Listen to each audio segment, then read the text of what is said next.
उपमुख्यमंत्री एकनाथ शिंदे यांच्या हेलिकॉप्टरला वादळी वाऱ्याचा फटका। जुहू एअरपोर्टवर हेलिकॉप्टरचं इमर्जन्सी लँडिंग। शिंदे मुरबाडला एका लग्नासाठी जात होते। कल्याण डोंबिवलीसह ठाण्याच्या वातावरणात अचानक बदल। सर्वत्र सोसाट्याचा वारा आणि धुळीचं साम्राज्य। प्रवाशांसह नागरिकांची तारंबळ। राज्यातील अनेक जिल्ह्यांना आज अवकाळी पावसाचा तडाखा। नाशिक, नंदुरबार, अकोला, अमरावती, वाशिमसह बीडमध्ये पावसाच्या सरी, तर ठाण्याच्या वांगणीमध्ये वादळी वाऱ्यामुळे घरावरील पत्रे उडाले।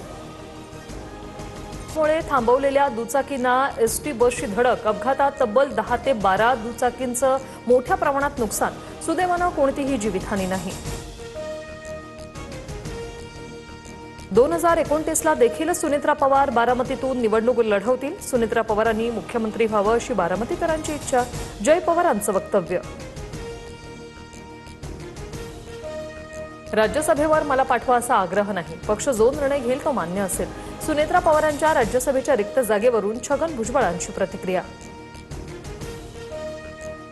नाशिकमधील रिंग रोडवरून नवा वाद। महिलांवर दडपशाही सुरू असल्याचा संजय राऊतांचा आरोप।